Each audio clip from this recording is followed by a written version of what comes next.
Mafubo mentioned is that every quarter, so every 3 months, there are two events.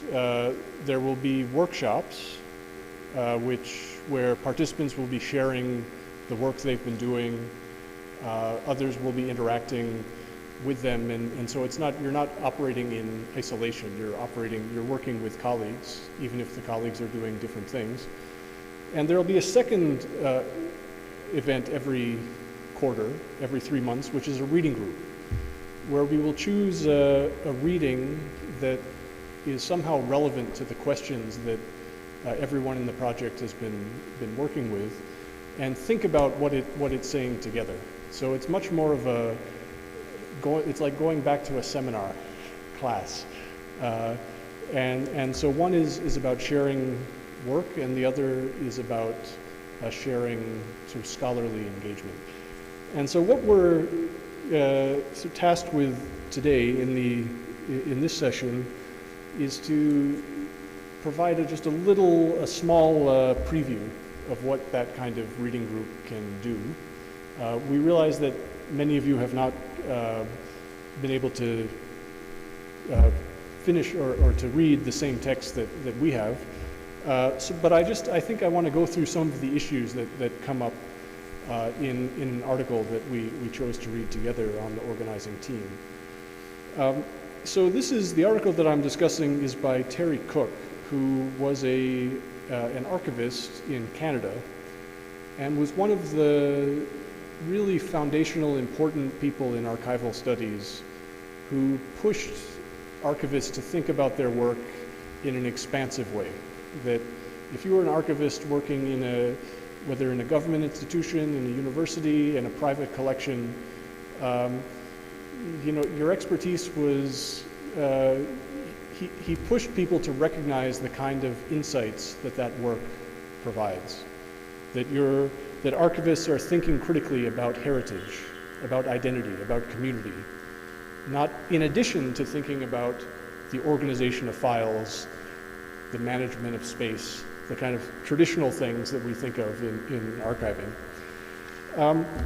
And the article that he has here from 2013 is titled Evidence, Memory, Identity, and Community, 4 Shifting Archival Paradigms. And so I thought before I get into the content of the article, I wanted to maybe we could follow up from this morning's session and ask if anybody from the audience could describe what archives do. And as I said, I mentioned it in my remarks this morning that every discipline, every field has a different answer for that question. So no two people in this room will probably have the same answer for what archives do. But I wonder if we could take a few, maybe 1 or 2 examples. If anyone here has an idea, what do you view the primary goal of an archives? What should an archives do at its best?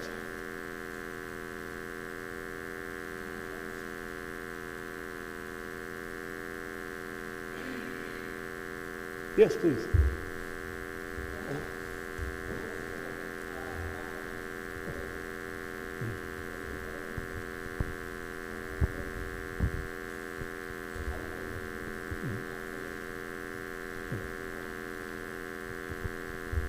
So collect and make accessible. Or maybe, I don't know if you want to say it again for our online Yeah, what I was saying.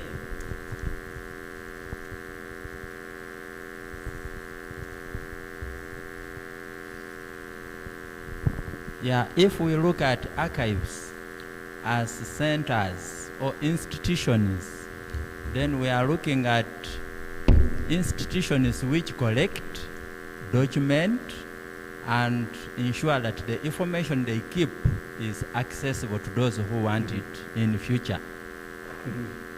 So about preservation, but also about people are going to use it for publics.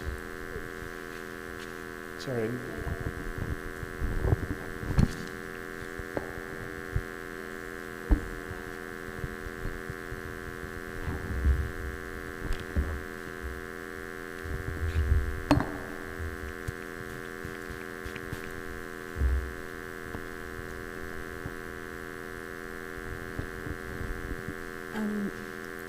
full disclosure, I come from the School of Psychology, so I'm aware that a lot of what I read has gone through probably several reiterations, and there's so many people's opinion that has gone into what I finally received to read. But I feel like Archive should be able to present or make available the facts, unbiased and untouched by interpretations, but so that whoever comes to the archive can get the information, not politicized, innocent, and then we can make our own interpretations of it. Evidence. That's a great segue to this discussion. Thank you.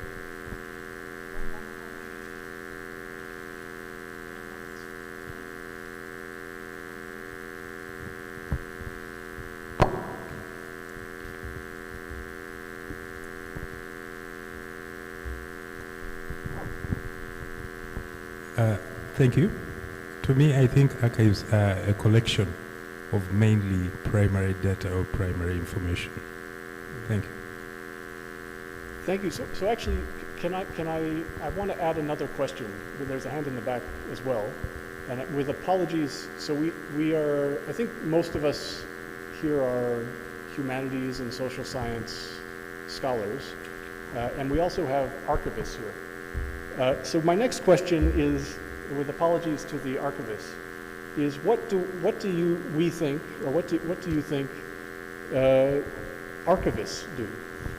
What do you imagine that the role of an archivist is in shaping what an archive is? So that's I have two questions. That's the second one. I know there was a hand in the.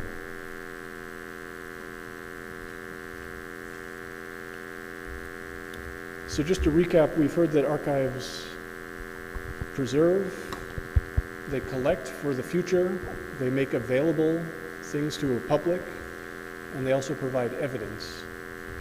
What is the role of an archivist then in that kind of work?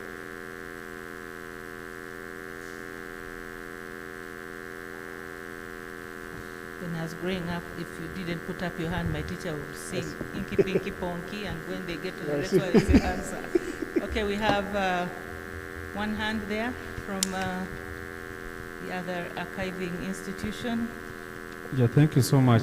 I think in practice, an archivist generally the work is organization of all these collections of materials that are available to make them in a usable form to anyone. Thank you. So to organize and make them usable is the role of the archivist. That's great. Any other? There's one hand up there.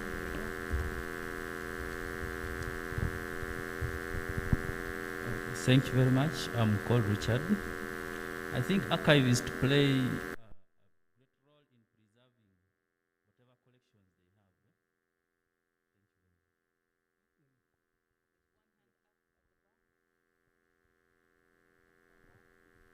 have. I also think they determine what should be collected and what should be preserved. Thank you.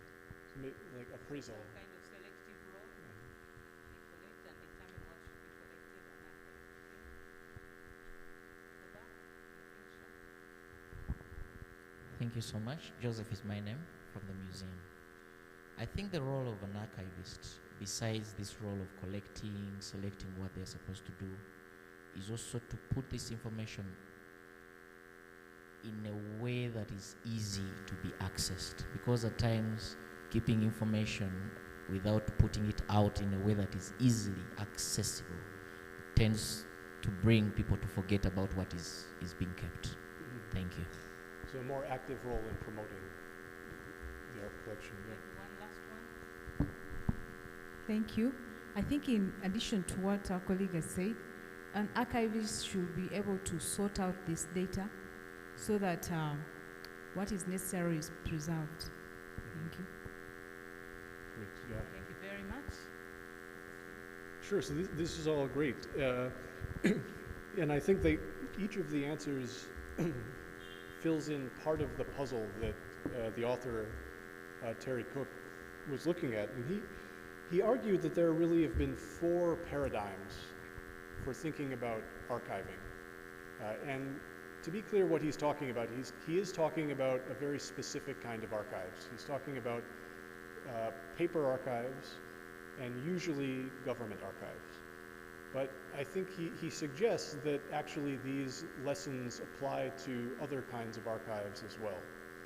Private institutions, communities, but the model he's using is really what government archivists have historically done.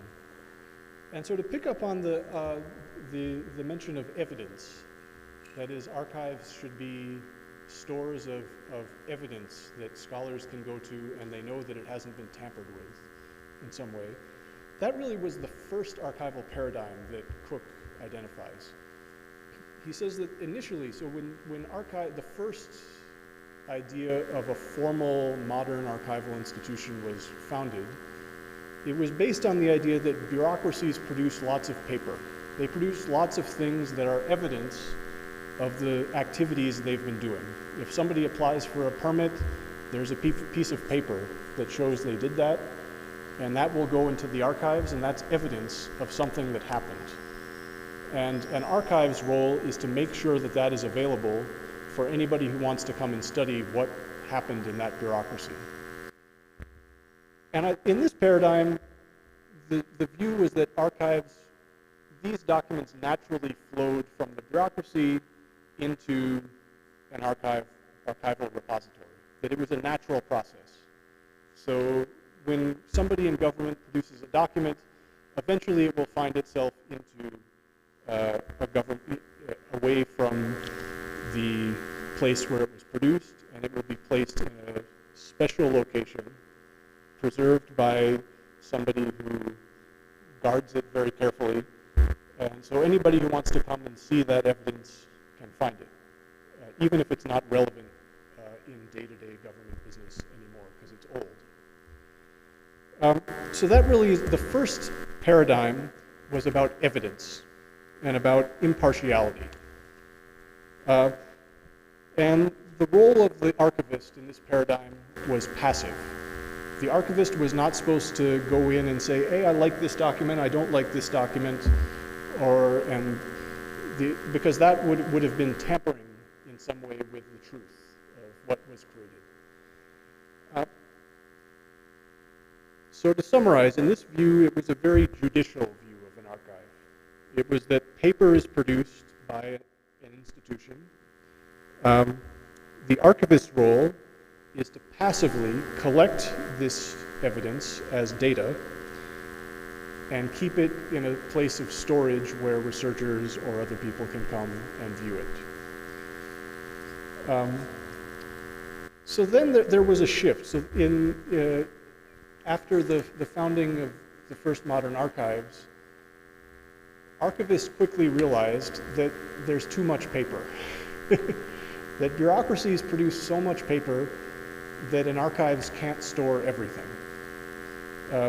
So to take an example, the most ambitious archives in the world is the British National Archives.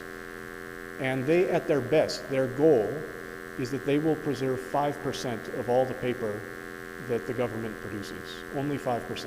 And they never come even close to that number. Usually it's about 1 or 2%.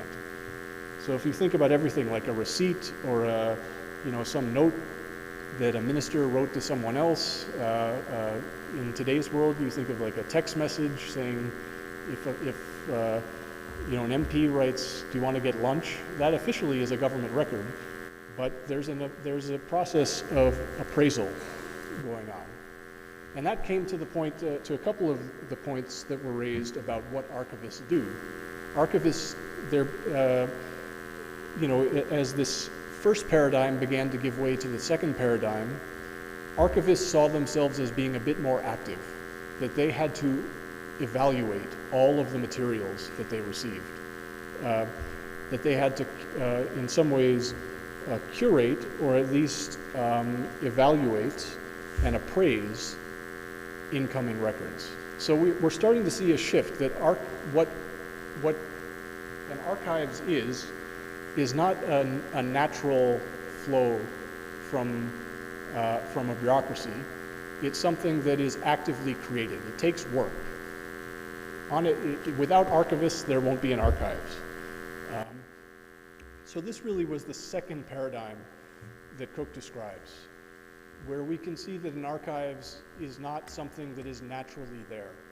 It's something that takes work. It takes a certain kind of expertise to weed out the irrelevant material, to decide what's important, and to make it usable for the public. So here, the paradigm is partly about cultural memory. So this idea of relevance, what is relevant? An archivist has to think about what is going to be relevant not just today, but in 20 years, in 50 years, in 100 years, by people are going to have ideas that I can't even imagine right now. But that appraisal process has to take into consideration things that we can't know in advance.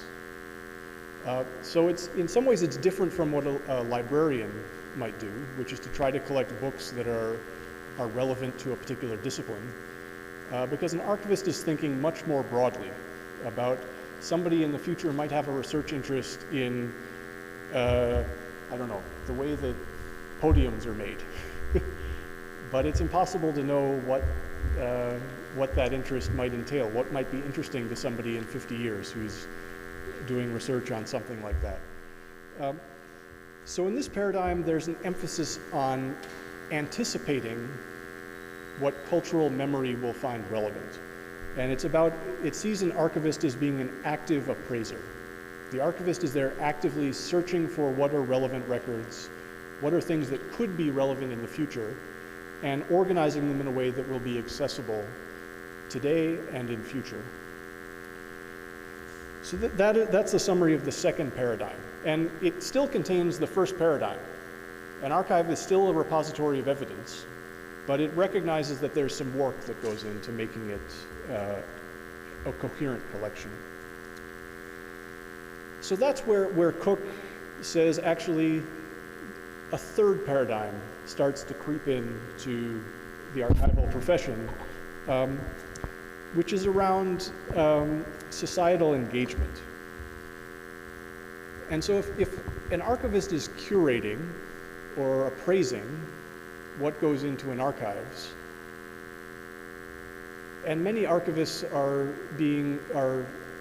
there's now an institutionalization of archival expertise. Many archivists actually are members of the communities whose material they're archiving. Many archivists have training in history or in the social sciences, where they know something about, they're not reading the documents simply as passive outsiders. They have an expertise in how to analyze the document about the community that it affects. So in this paradigm, and this really, I think, begins in, he argues that in the 1990s, there's you start to see the very beginnings of this. There's an emphasis on the connection between archives and justice. So I mentioned earlier in the other session, the Hanslope Park, the migrated archives that were stolen from at the end of the British Empire and secretly taken to London to protect the interests of the British government.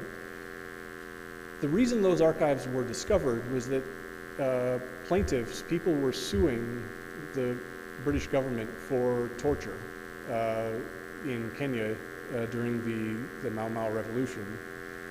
And they worked with historians to identify gaps in the numbering system so they could see, there was a file here that would have had relevant information. And so we need to find that file. And it's an example of the way that historians and archivists have worked together, not as passive custodians, but as actively seeking a way to promote justice of some kind. And in this way, archives, even archives that are produced by the state, even by the colonial state, they may have evidence of crimes, they may have things that embedded in colonial reports that may tell us something about resistance to colonialism. And in that way, archivists have increasingly seen what they do as a way of promoting the interests of communities who might benefit from those records. And so the emphasis here is really on societal engagement. So we've gone from, at the very beginning, remember we had the archivist was completely passive. They didn't want to tamper with the evidence. And then they realized, well, we have to do some curation. We have to do some appraisal in order to make sure that we're not overwhelmed with paper. I think, I forget the precise wording, but there's a phrase that if you want to hide something, you know, if there's evidence of a crime and you want to hide it, just give people everything, because it's like finding a needle in a haystack. And so increasingly we see in recent decades archivists actively looking for things that may be hidden in an archival repository, seeing their role as facilitating the engagement between a public and the archive. And this is partly about identity. Seeking justice is always about mediating how a public can view itself as either as victims, as a constituency, as whatever the category is. You know, Cook argues that there's a kind of a mediation of identity in this paradigm, that archivists are helping people who are in search of justice or in search of belonging in a community. So that's where he reaches the fourth paradigm. So reading this article was it's the feeling of going really fast down a tunnel where everything changes very quickly, because each paradigm I would read, I think, aha, that's it. And then he sort of introduces a new way of thinking about what archiving can be. And the fourth one emphasizes participation. And I think this was something that came up, I really liked about the panel discussion today, was thinking about the ways that archivists and archives participate in the publics who use their material. Their role in facilitating conversation. So archivists are still custodians of evidence, and an archivist is not free to take an archival document and, write over it, change it. They're still custodians of evidence. They're also curating it, making sure it's manageable, usable. They're looking for things that might be useful for communities, whether it's for justice, social justice, or whether it's for community identity. And this fourth paradigm, which is really something that's very new. Even he wrote this in 2013, but it's still something that's coming into being, is an idea that archivists and archives are in conversation with the people who use them. They're not a static, unchanging thing waiting for someone to come around. That communities have, especially in the aftermath of say, colonial violence, that communities have a stake in what's in an archives. And part of what an archives can do is not to provide a single truth, but it can facilitate a conversation with people. So for example, I'm trying to think of an example that I've been a participant in was with UBC and the Uganda Museum. We were working with these, as Mr. Kabale described, these photographs produced in the 1970s, and worked with the UBC and the Uganda Museum to put on an exhibition of these photographs. And on one hand, they're evidence of the work that government photographers did in the 1970s. It's also true that they're not everything. First, the government at the time did purge some images they didn't like. As curators, we made choices about what remained in and what was not. So we were appraising. We also had some, both the historians and the archivists used their expertise to point to what would be the most useful for a public to view from these images. But we also were careful that and I think this is something that actually we as historians learned from, I feel that I learned from the archivists, was that archiving is never a finished product. It's always in conversation with the people who are using it. How can we make this more accessible? That's an ongoing conversation with the people who come and asking for resources, because people's interests change, the political and institutional and bureaucratic context change, the rules of, from the mundane to the very big change. And so archivists, sort of work in conversation with the people who use their collections to make sure that they endure. That if a new context comes along, will the archive be able to adapt to make sure that somebody doesn't come along and throw it away, or that people won't simply find it boring and let it rot, that people will constantly be engaging with the archive. And so this is really what Cook, I think, is getting at with his fourth paradigm about participation. And that an archive is still collecting evidence. It's not something that can just be changed. Documents, you can't go in and edit a document in the archive. But it is part of a conversation with a broader community. And I think that's partly what, with this project, we've been a conversation we've been having about how, as historians, literature scholars, psychologists, I don't want to forget any discipline, but as humanities and social science scholars, how can we be part of that conversation between publics, communities, and archivists and archives? So with that, I think I've used up my half hour, but that's really the trajectory that Cook invites us to go on. He invites us to see that archives actually do all of these things at the same time.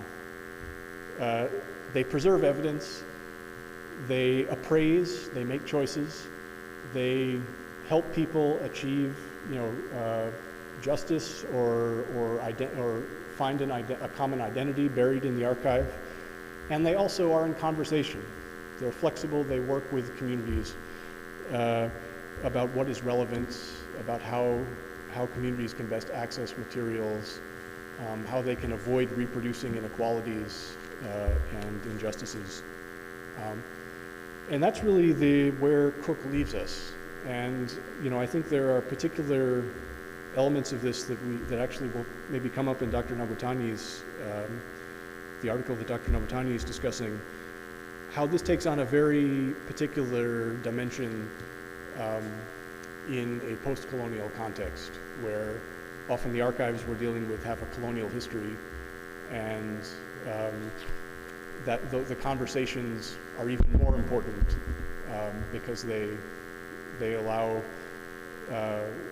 they make the archive something that doesn't stand in for, the colonial archive doesn't stand in for the truth. It's something that can be questioned and contested, even as it's preserved for future use.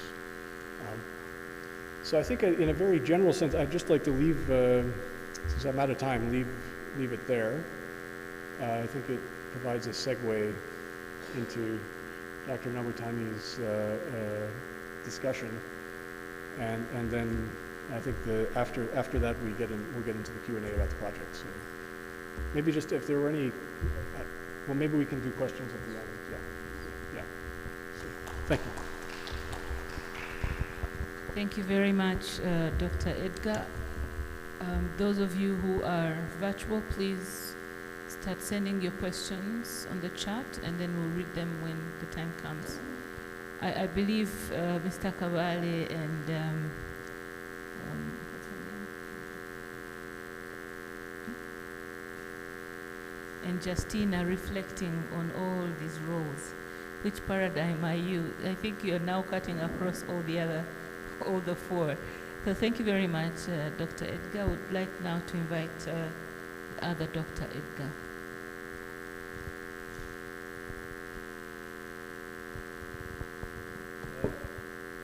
This panel sounds medieval European aristocracy. The king has died, long live the king. Bye-bye, Edgar, welcome, Edgar. Thank you, Chair, and everyone, especially you people who have taken off this time to listen to us. I wanted to start with two kind of sidebars. One, I think, Justin from the National Archive is still around. If not, it looked out of place to ask a question or to make a comment on one issue.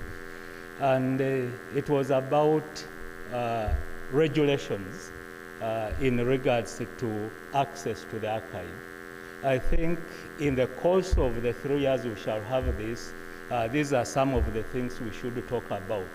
How can we revise regulations and standing orders around access to archive and archival material? Because if we can change the constitution, why can't we change a standing order?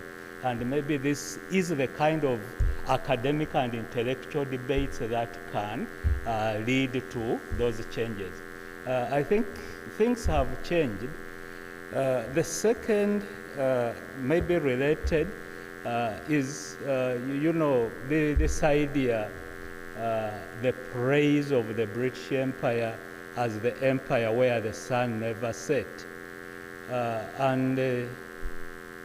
The British Empire has been compared to the Roman Empire in terms of what really made these two empires tick. The Roman Empire expanded and ruled the known world then because it built roads. And I think those who have traveled in Europe, these roads still exist. So the Roman Empire was an infrastructure empire. It would be able to send its soldiers and legions to any part of its empire to quell a disturbance or a riot or something like that. What the British mastered was the archiving, the documenting. The British Empire was the empire of clerks, of record keeping.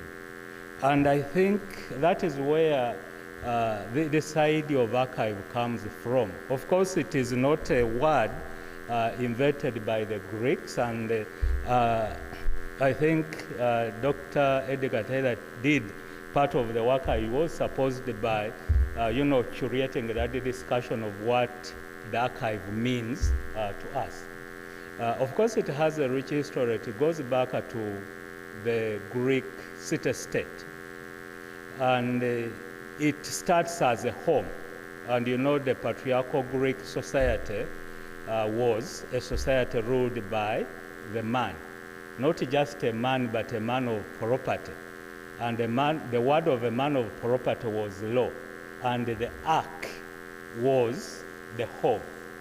And the home became the center of the law. And the iteration of the word archive has grown out of that. And what really, what links the Greek definition to my comment about the British Empire is the power of the archive, and it is what this article that I'm going to talk about is all about. So in this presentation, I intend to do three things. I might end up doing it two, so don't be my students asking me the third, which I haven't.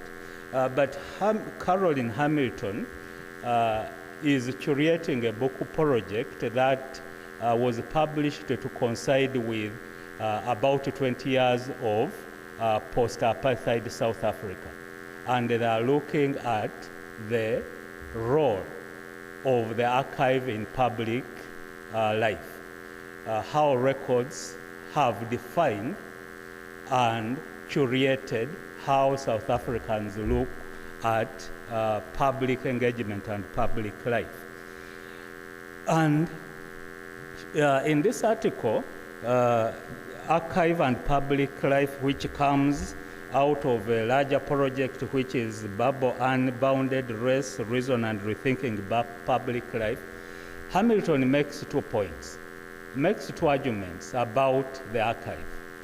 One, that the archive is a very powerful institution. Power resides in the archive. The person who records and keeps the record is a powerful individual, or it is a powerful institution. And the second argument she makes about the archive is that it is not stable. It is porous, it is fluid, it changes, it expands, grows, reduces in size and expands, depending on how the person in power or the institution in power intends to instrumentalize it to convert it into a tool to advance a particular social, economic, or political agenda. And to illustrate her point, Hamilton makes use of 3 examples that I will, for lack of a better word, I will call the case study. Her first case study is the Nelson Mandela prison archive.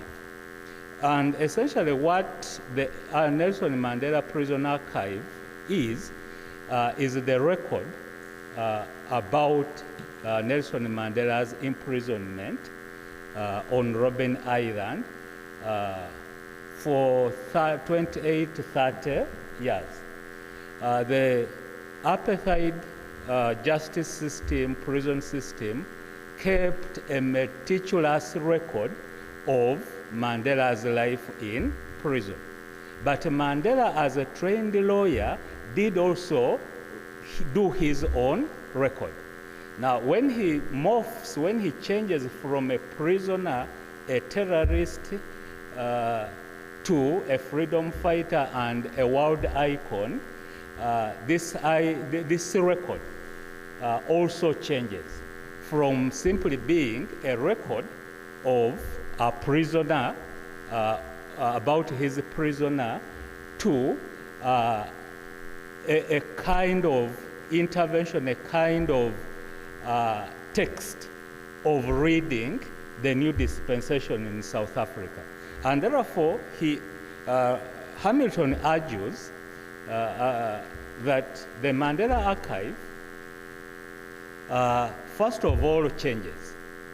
As Mandela is preparing to get out of prison, it starts contracting when the apartheid system systematically starts destroying it, because it now becomes evidence that the jailer has kept to incriminate himself in involvement in human rights abuse and all those things, especially when they were coming to the Truth and Reconciliation Commission. So an innocent record of what the prisoner was doing, perhaps in 1970, now becomes an incriminating evidence, and that is where the power of the archive comes in. But for Mandela and the ANC, who wanted to emerge out of the struggle and to remake themselves, the idea of Mandela as a considerate, as a reasonable prisoner who forgives his tormentors, the saintly statesman, becomes the other power, another manifestation of the power of this archive. And then she goes on to two former prisoners, wardens, and that is Constable Bland and Constable Yeah, I'm looking for them here. I think, but the story is two former prison warders. One who had forcefully taken 2 notebooks of Mandela from him, and another one to whose wife, another constable, whose wife had received a letter from Mandela, jump on the new status of Mandela, one by returning the notebooks and the other one by returning the letter that Mandela had written to his wife to claim to, one, whitewash their contribution in torturing and mistreating Mandela, but more importantly, to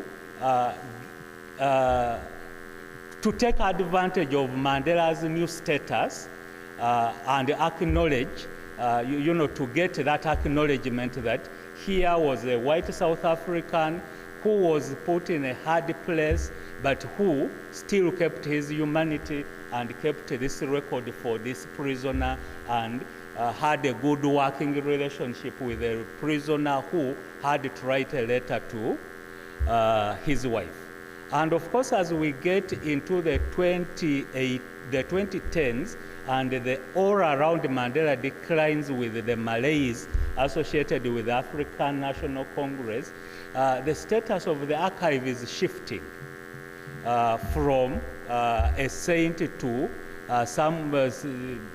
to South Africans who are thinking of him as a compromiser who may not have got the best deal for the black South African. So the argument, the takeaway from the Mandela Prison Archive is, are those 2 arguments. One, that it is never, an archive is never stable.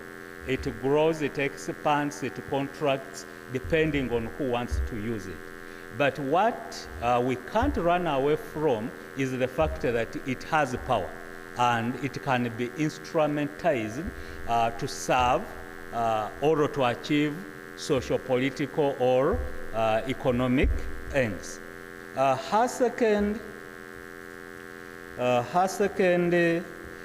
case study is of an old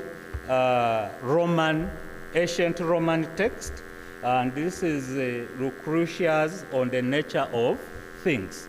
And here she is talking about a book in which a Roman philosopher had debunked the whole idea of divine intervention in that nature of things. Now it disappears, it gets out of circulation during the medieval time, and it is hidden in a monastery by monks, and it is rediscovered by an emissary of the Pope who wants to investigate what is in the book. And the argument in the book is simply there is no God, and nature or anything is just a scientific outcome. I'm not paraphrasing it well, but the core argument of the nature of things, as the name suggests, disabuses the idea of a divine intervention in the creation of the world and how the world works. Now, the power of the archive, and especially now related to the Catholic Church, is that this book is kept, preserved by the Catholic Church, but its ideas are not allowed to circulate, because the circulation of the idea that God does not exist or does not order life on earth was antithesis to the core principle of Christianity and religion. And now when it comes back into circulation, it becomes a foundation of Western civilization. And he notes that all the works of Renaissance writers such as Botticelli, Galileo, Montag, Shakespeare, Freud, Darwin, Einstein, and even Thomas Jefferson, the founder or the architect of the American Empire, go back to this text. And so 2 points I draw from this. The power of the archive. It can exist even long after it has been suppressed. The idea is very strong, and that is where the power of the archive runs. His last example is that of Sochwaswa Kafafu. This is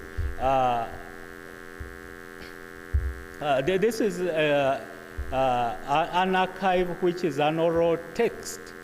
And the story, briefly, is that a colonial anthropologist called James Stewart, is posted in KwaZulu-Natal and meets a Zulu public intellectual of the time. I'm borrowing that word and using it liberally, known as Kafafu, who narrates to him the history of the Zulu nation. And he meticulously records this, leaves KwaZulu-Natal, goes back to Scotland, and then his notebooks are sold to another imperialist called Kill Campbell. And when Campbell dies, he bestows his collection to the University of Natal. And then when they become part of the Africana, the Kylie Campbell Africana Library in Natal, they now assume the power they are supposed to have. And they become the source, not only of writers like Ryder Haggard, who writes the novel Finished, or colonial government records like Carl Fay, who writes the Index of the Natal Tribes Register, or the historian A.T. Bryant, the Olden Times in Zululand, or the Zulu novelist Rufus Lomo, who writes Ushaka, the story of Shaka, the Zulu that most of us must be familiar with.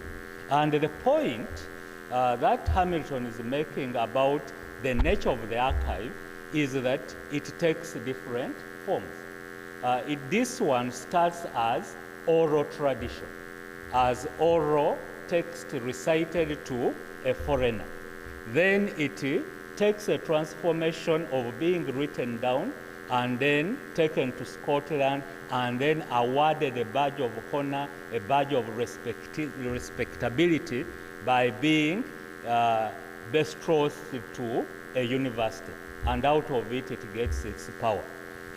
So those are the examples that Hamilton used to make her argument that the archive is never permanent. It grows, expands, and contracts. But the archive is powerful, and depending on who is using it, depending on who is curating it, it could be used to advance particular ideological particular ideological positions. Especially the Kafafu archive, you can see the racism and colonial, kind of power brokerage coming to play in. The temerity of taking an African story and then re-exporting it back, and in doing so, assigning importance and respectability to it. So that is, now this is my third argument I wanted to make.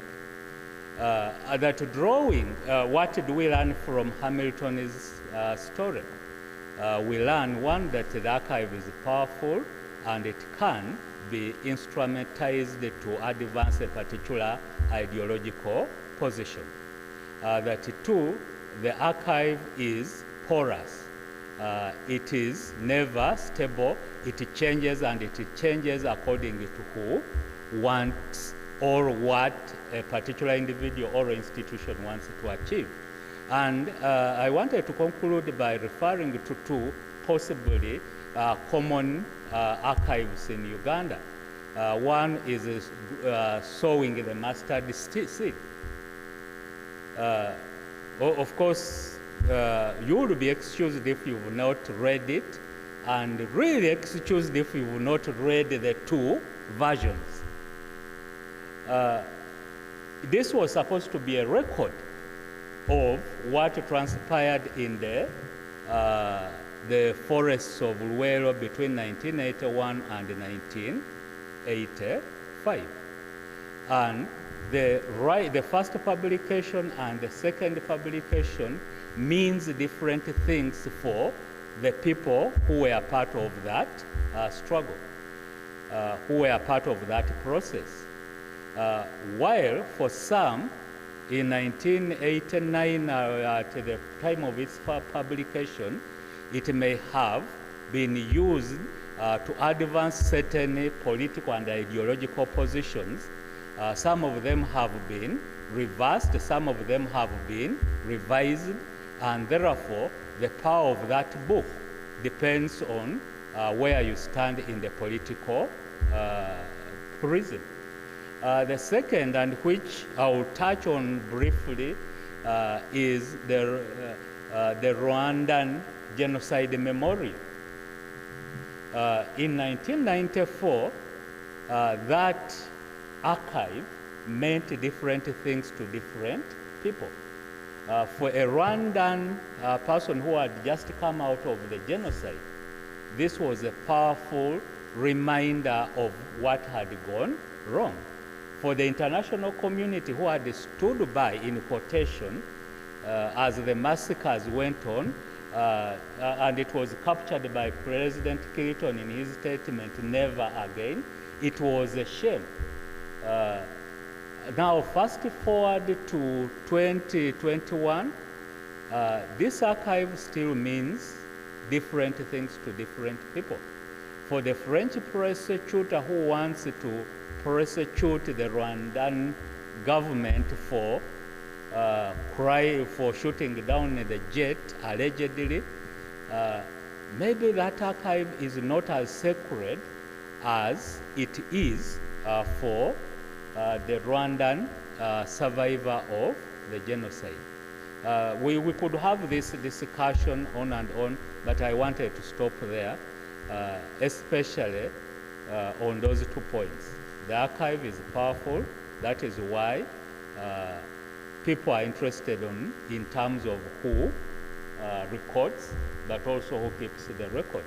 And we may have, and this is where I want to end, Chairperson, we academic, I wouldn't call it academic optimism, but we have looked at an archive as uneasy to access, and the only difficulty of accessing it is the bureaucratic challenges of getting a study permit. But we have the Official Secrets Act, we have the classification. We have archives that we can't lawfully get access to. That even in Uganda, where we have the Access to Information Act, certain archives are off, are not accessible. And so the question is what information is contained in, for example, a classified archive, and would it have the same impact of revelation if it is revealed after 50 years when it is declassified? Thank you very much. I will stop there. And now this is not academic, but to echo Dr. Edgar Taylor's comment.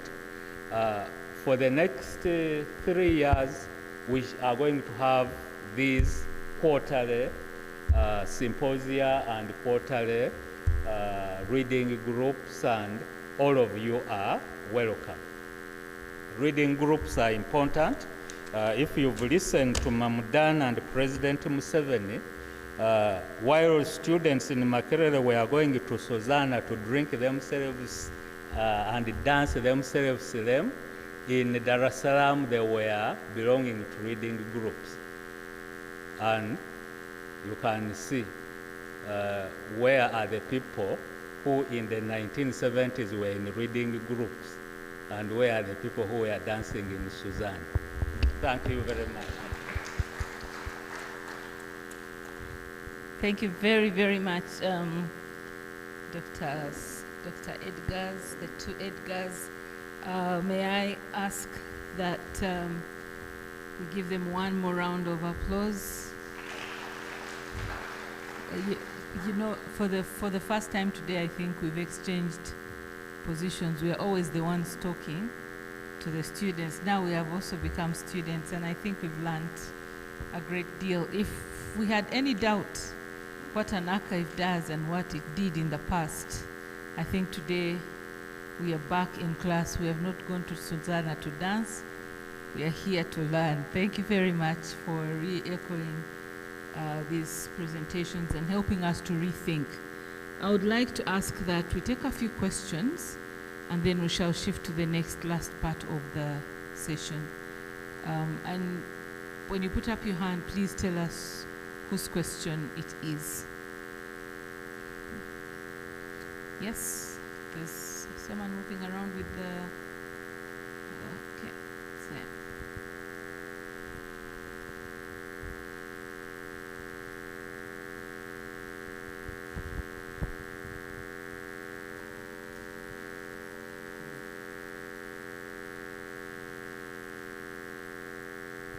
Thank you, the two Dr. Edgars. My question can be answered by either of you. Do archivists go to, okay, in archive school, do they go through a process of sort of reflexivity? Because if I take an example from an experience from my own PhD research work, I had just 7 interviews to work with, and every time I read those interviews, I read them differently, depending on what was happening to me. So I had one thing that I kept hearing from my supervisor is, you need to pay attention to who you are in relation to this information. There is nothing like an unbiased reading. So is that a process that the archivist goes through as well? When I first thought about what does an archivist do, I was naive to think that they store everything. Now I know they cannot. I was comforted by the idea that they work with the community to decide on what is important. But I think there's still that space for the archivist to reflect on what makes them, what helps them, what influences their final decision when they keep the archive, when they keep this documentation. And also going back to the story of Kafafu. Yes. One of the things that was ringing really loudly in my mind was when he was telling the story to this white man. Maybe there was an interpreter or something. I highly doubt that the story was told in English. And then I reflect on what the Englishman then put in the actual record. Could we think that it was an unbiased portrayal of what he was told? Okay, so that's a question to both of you. There's a hand up here. Actually, you have 2 there now, in the same row.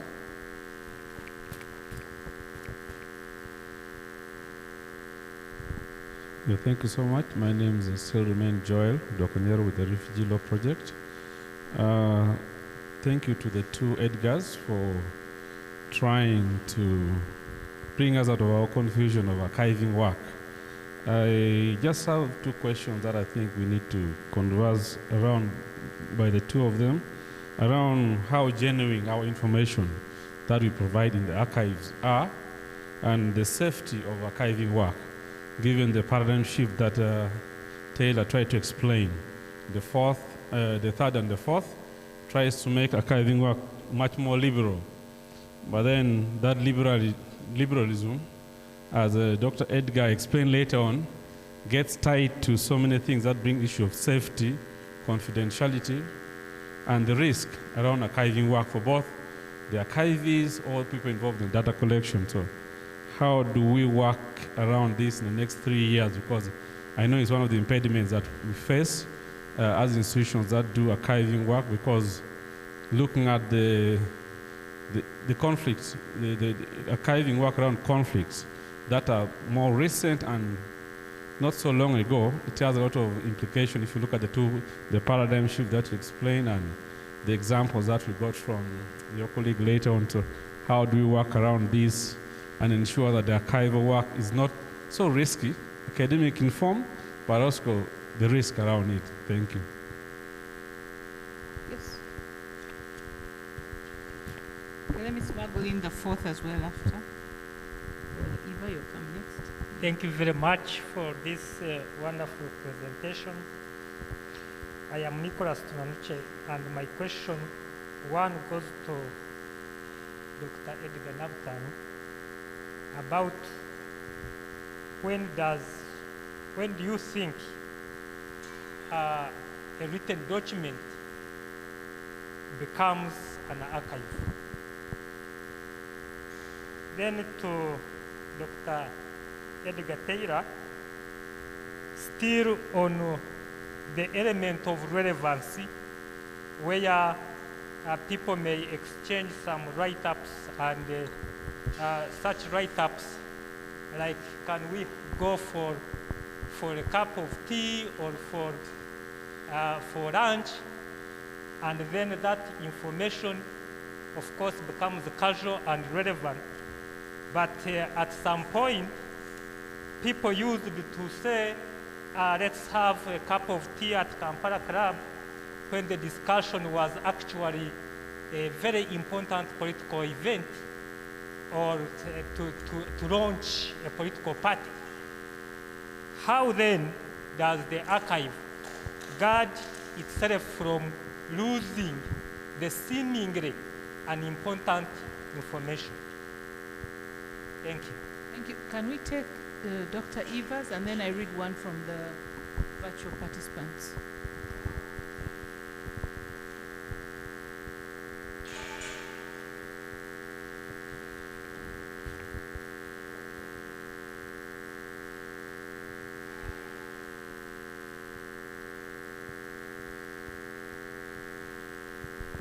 Thank you very much, Chair. Yeah, I'm finding it interesting that how political archiving is.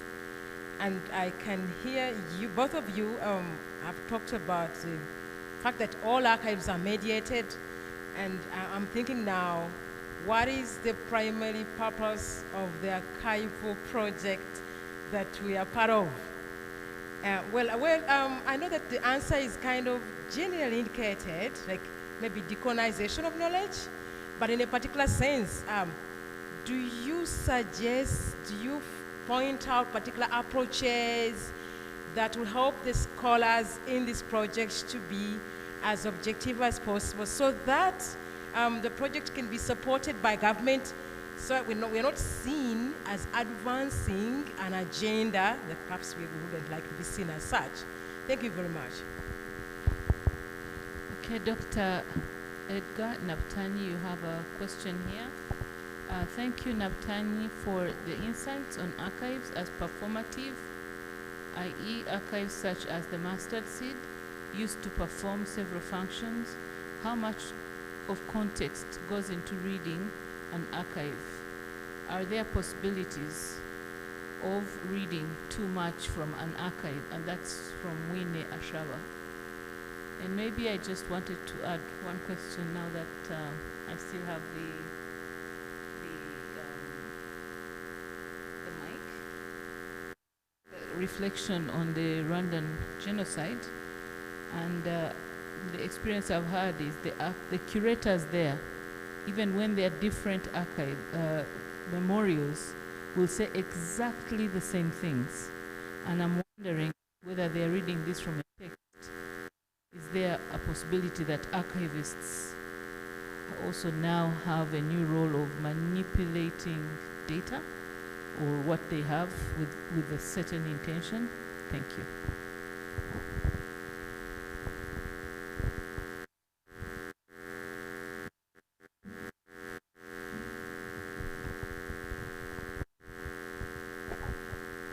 Thank you.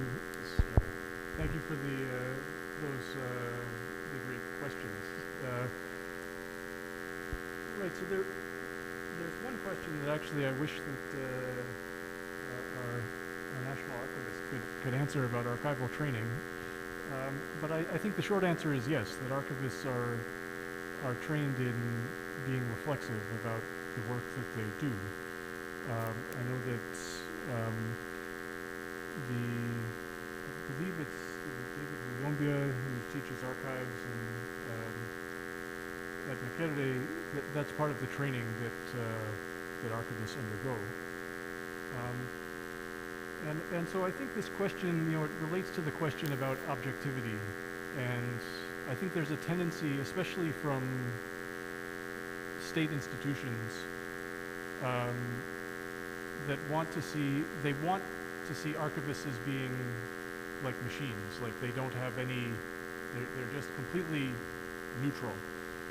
And what the argument I think that Cook is making is not that that's a bad thing. I mean, that's an ideal to aim for. But by definition, no human being is, and by definition, an archives cannot be a neutral entity.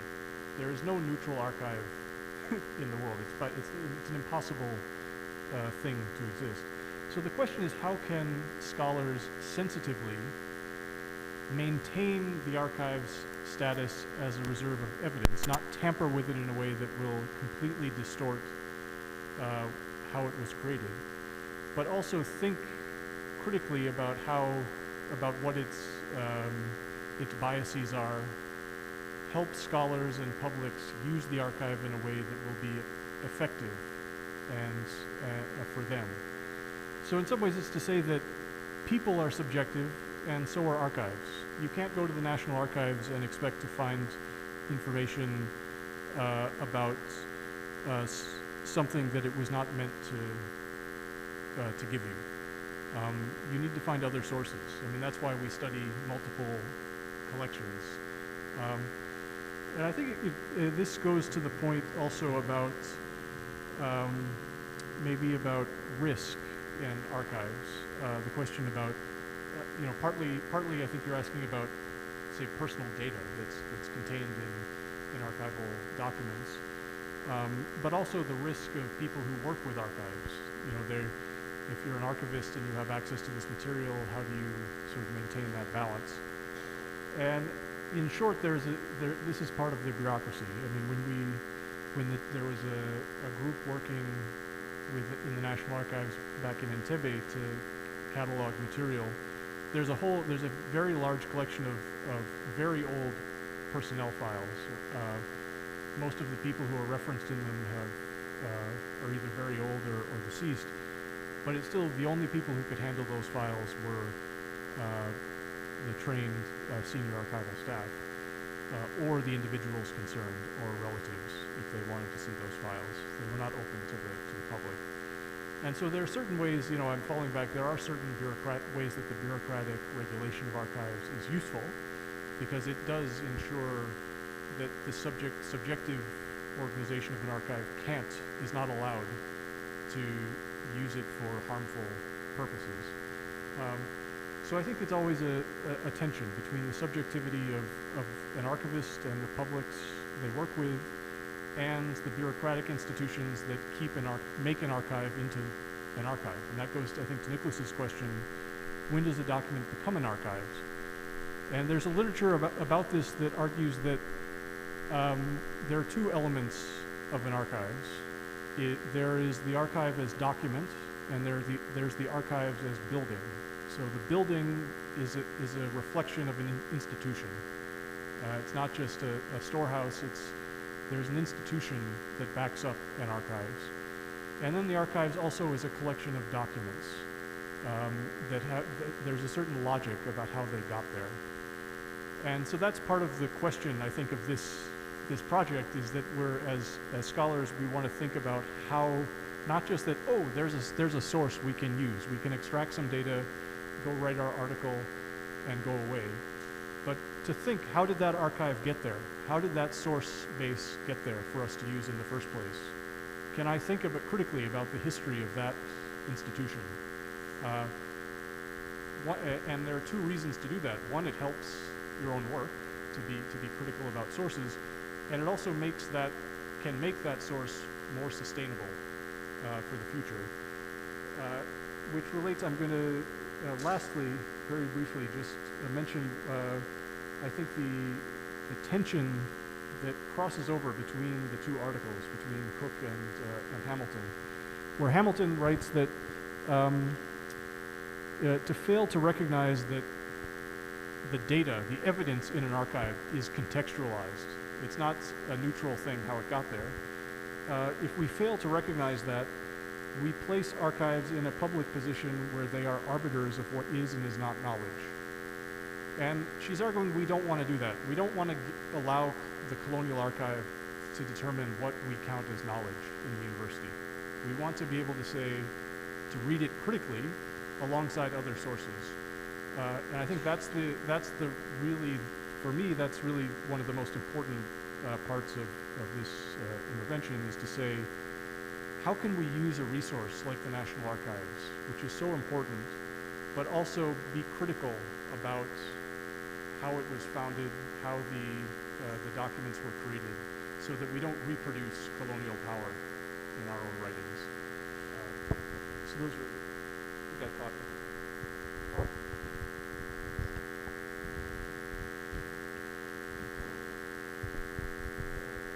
Thank you, Dr. Taylor. I think you've answered most of the questions. I will try to answer a few. Linda's question about Kafafo and Stewart. The evidence is that Stewart was a trained anthropologist and a colonial civil servant. Of his time, he was fluent in isiZulu. And maybe a sidebar to that is that most colonial civil servants, one of the tests they had to do was the indigenous language. You will find that many British colonial civil servants spoke actually better Uganda maybe than the Uganda themselves. Makerere translated the title, and we have an expert on the Catholicism in Uganda. Will tell you that the fathers, by the time they left, they were really fluent. And anthropology and the colonial service was reserved for the best in the British aristocracy. This is where merit, the idea of merit comes in. As a nation, should you look for the best and give them the opportunity to serve, but that is a different question. I think Dr. Taylor has responded eloquently about the question of reflexibility.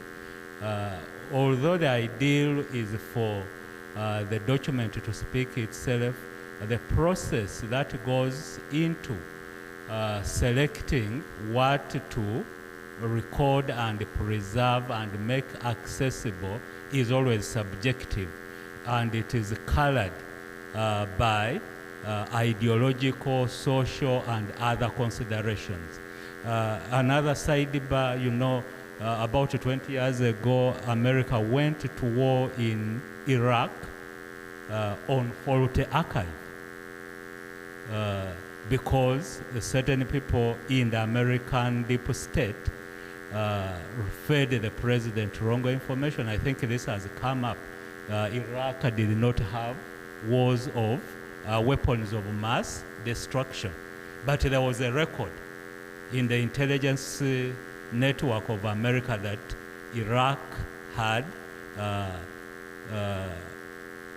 weapons of mass destruction. When does something become an archive? Again, you've done a good job of explaining that. I will just give a Hamilton quote, and she says that an archive becomes an archive, and it becomes important if and when something is accorded preservatory apparatus that involves some form of preserving and sequencing or protecting it. It is a deliberate act. Something doesn't become an archive accidentally. There has to be someone. And that is why during the morning session we were talking to curators, to archivists. This is a specific intervention which again is colored by political influence and other considerations. I didn't understand how the question of how political archiving works. I think this is an old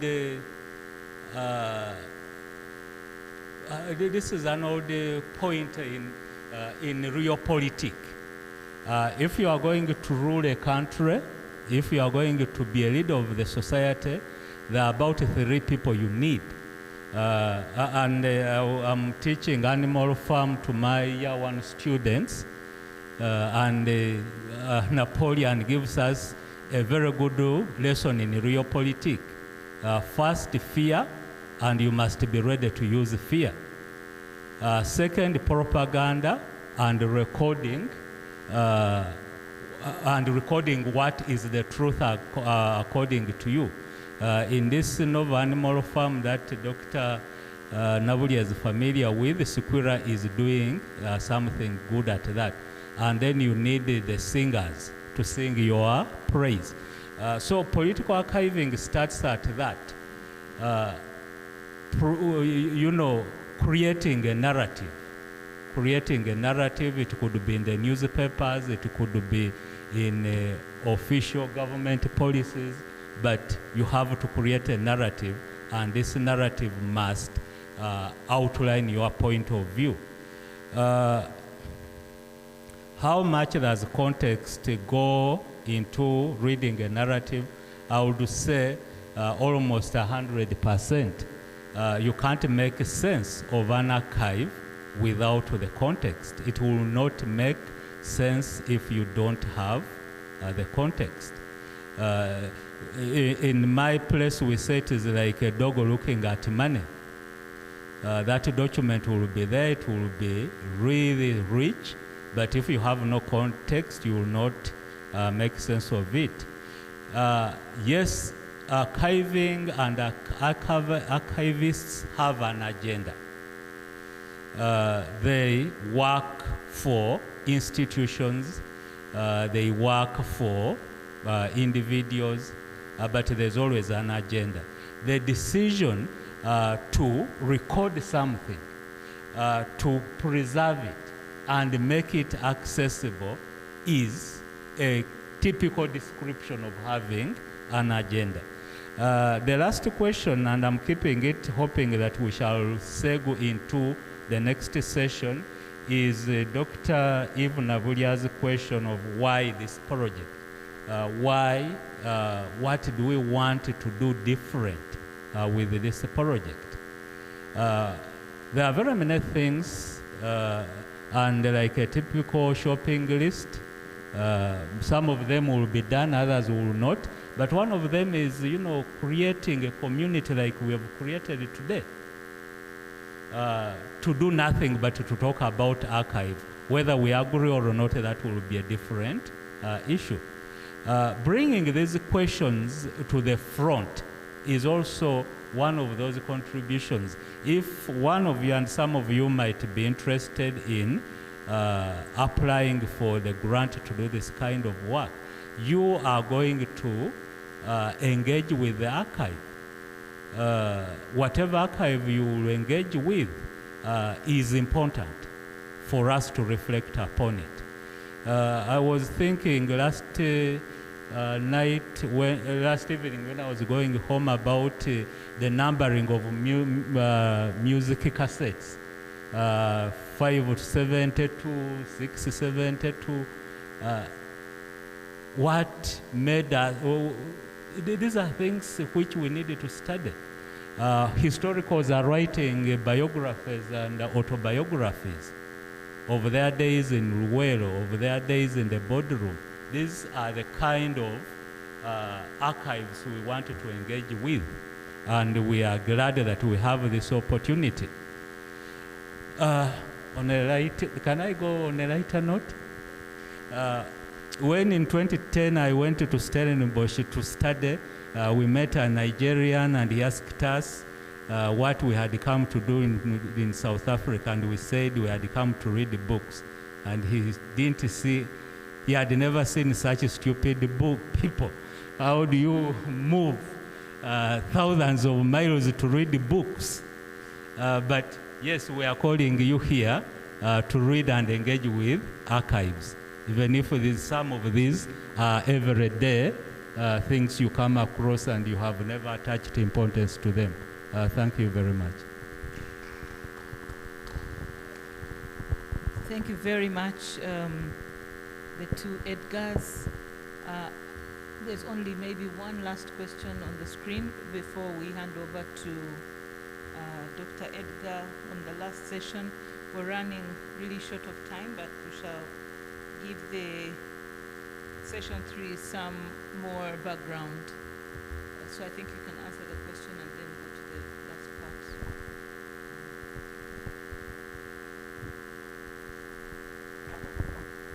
Thank you. So there was a question on the chat about when using archival sources, how can we avoid anachronism? And I think I've sort of discussed this question before about contextualization. We're reading across, we don't rely on a single archive as a source of truth. We contextualize, we analyze. And I think that the important thing about the other point I'd make is about what an archives can contain. So reading, if you want to write a critical history about, for example, about colonialism, it's still important to read the archival documents, colonial archival documents, partly because they're different from an official history. So if you read, was it Kenneth Ingham's sort of semi-official history of the Uganda Protectorate from 1958, he's using archival documents, but he's bringing them into a narrative. If you go and read the archival documents, colonial officials are disagreeing with each other. They're nervous about the work they're doing. They're upset that there's resistance to their initiatives.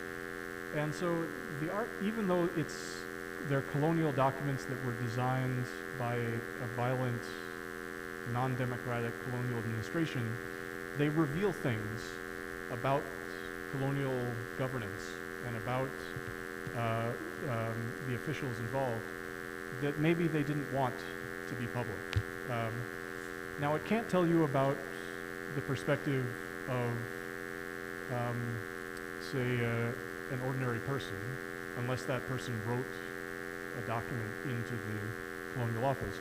But it can allow you to unravel, to critique the inside of colonial administration. I think that's the significance of an archive that's different from an official history. If you read an official history of Kenneth Ingham's book, he's constructed it very tightly. An archive is a bit more, there's a lot more capacious and open, which is why it's so important. Thank you very much. Dr. Edgar, can we swing into the last part of today's activities, which is the fellowship fact sheet?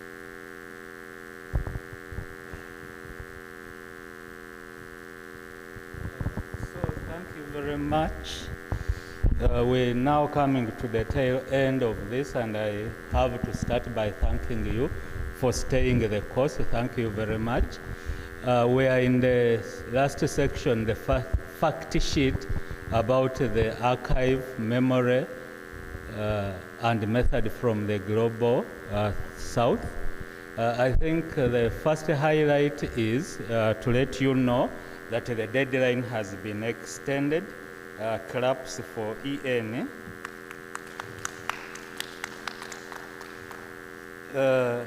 to December 3rd, 2021. So we are giving almost an extra 2 weeks for you to work, perfect your proposals. The second thing which I'm anticipating is about the nature of the first round of application. It is simply a 3-page synopsis of what you wanted to intend to. I think some of us have been struggling to form teams, and maybe you had given up because you were not getting a team. For now, just focus on what you want your intervention to be in. And I know you have brilliant ideas, and we are really looking forward to giving a place in the sun, so to speak, for those brilliant ideas. The other fact that maybe I wanted to preempt is that we shall first form the research teams according to the 3 themes, and then after the teams have been set up, we shall start the process of selecting PhD students and master's students. And so the academics amongst us, I think you could start thinking about that good student at master's level or PhD level who you can mentor to do research on the archive. I will stop there for now and wait for questions and comments. Question and comments about the application process, about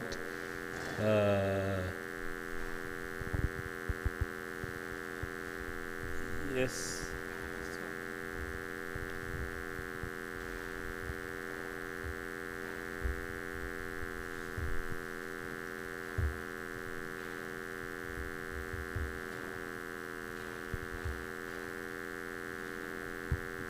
Yeah, thank you so much.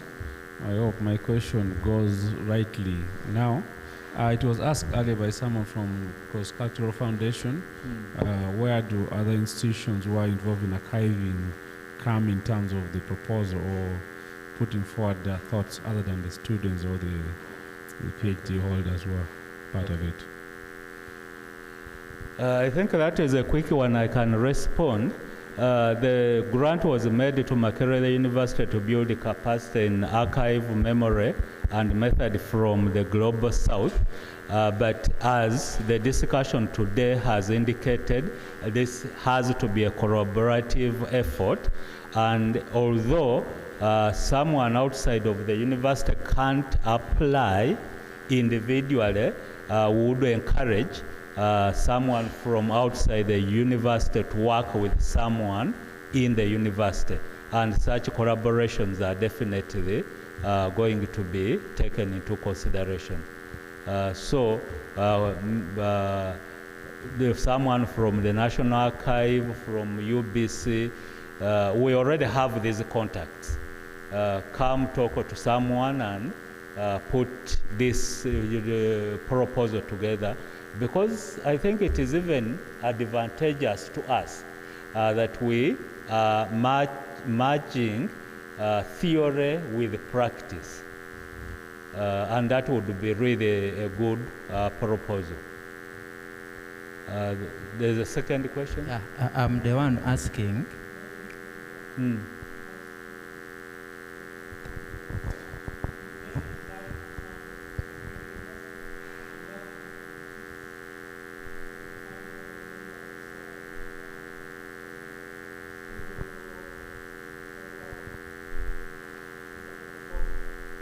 Must be somebody, from CHUSS.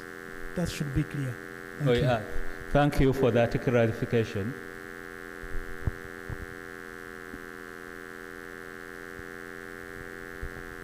This may come up later, but I think it's related. Just that an element of the application from within CHUSS is to have a form of public engagement.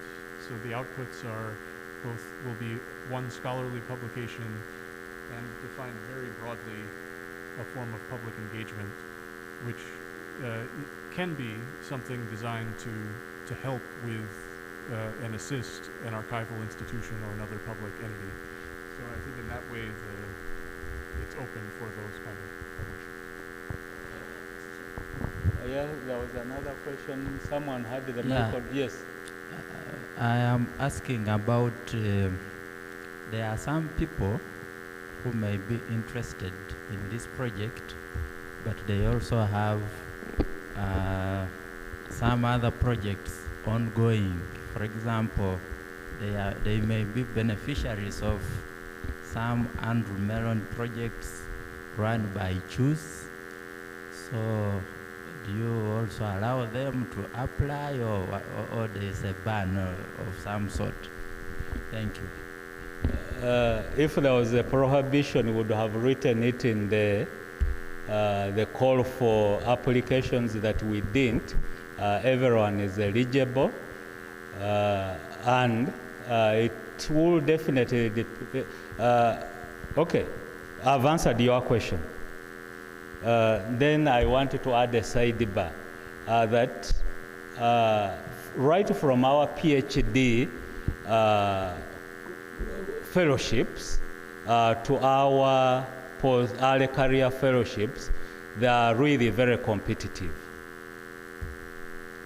And so there is no one who is excluded, but what might exclude is the nature of the intervention that you propose.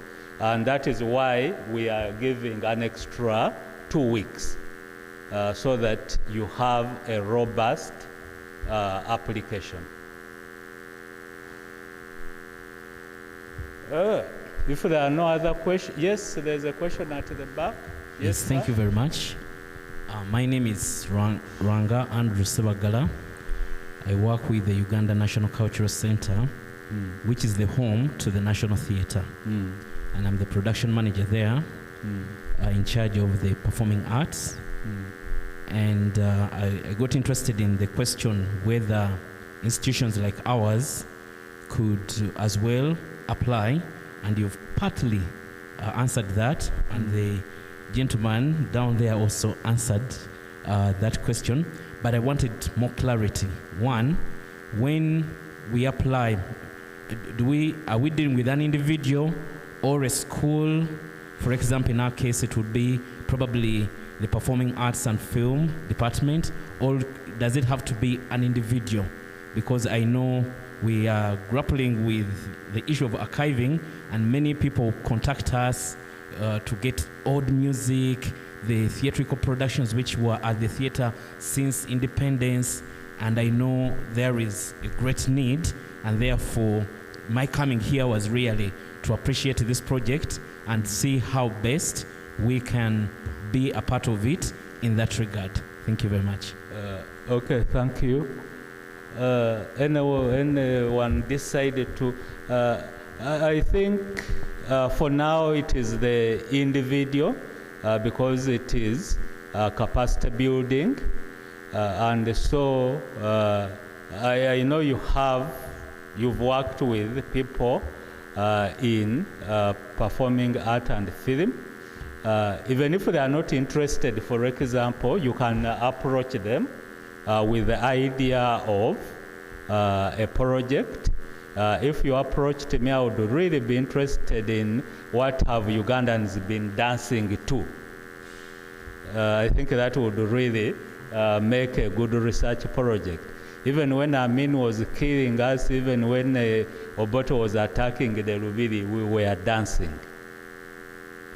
What is that archive? And what does it say about Uganda? And how Ugandans sing about their problems.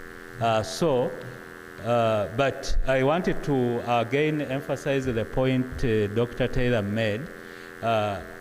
Besides the academic research, there is an element of public engagement. And although it will be selective, it will be curated, but we are definitely going to reach out to as many institutions as yours as possible, because we know you sit on, you have access to unique repositories and unique materials. And in a special way, I want to thank you for coming. I think if you attended, we have your record, we shall really engage with you going forward. Thank you very much, sir. Any other question? Okay, maybe just to clarify, Yes. Those who are outside, like all our colleagues and potential collaboration partners, where should they find us? Because you said we are many, it's a CHUSS. Okay. Where can they find us, maybe so that they go away knowing? Come, Mr. Duncan Mhanguzi. He's in charge of our secretariat. I would like him to give to you our contacts and even repeat, maybe retaliate that call for. Thank you, Dr. Edgar. What we are going to do, we are going to post all the information on CHUSS website and also our social media handles. But for those who are here, if you really need contacts, please stay behind. We can't hold this discussion, curfew, and also what's going around. Thank you. I will stay behind. Please, if you want more information, contact me. Thank you for coming. I think we should all stand up. We've sat for a long time.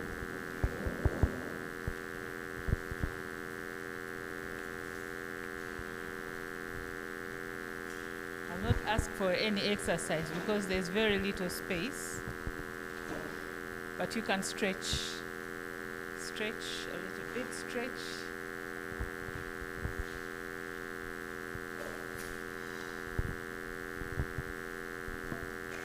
So let me take this opportunity to really express our gratitude to you for being here for the entire day, and especially to our visitors who are here.